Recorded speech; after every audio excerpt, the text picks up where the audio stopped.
Ако един камион е 10 000 лева, за да се изкара на законното сметище в Пазарджик, тук струва колко да се докара? Тук са милиони. Те са милиони. Десетки, стотици милиони. Но не повече от 200 лева, колкото е курса. Нема и 200 лева с шофьора. И просто го изсипват тук. В сметището също се извършва незаконна дейност. Там се изписват фактури, все едно има някакво движение, но то на практика няма никакво движение. Дава им се някакво ресто от тук, от парите, защото това, да кажем, вместо да се дадат 10 000, се дават 200. 1000 лева примерно се дават на сметището.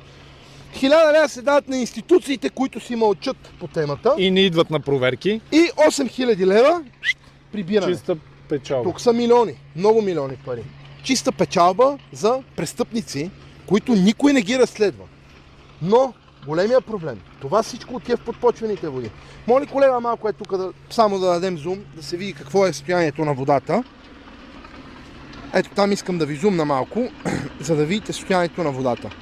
Това е водата, която се пропива в подпочвения слой. Тук има оранжери, има земеделци в село Лозен, оттам следващото Звъничево, същата работа до Пазарджик и надолу. Цялата община Пазарджик е отровена от подпочвените води на община Септември.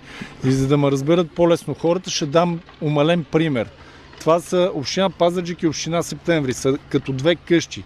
В едната живее кмета на Пазарджик, в другата живее кмета на Септември. Та кмета на Септември трови водата на кмета на Пазарджик, който ние ще сигнализираме. Ще сигнализираме общинските съветници, ще сигнализираме и областния управител, защото това става в област Пазарджик. Да се вземат мерки.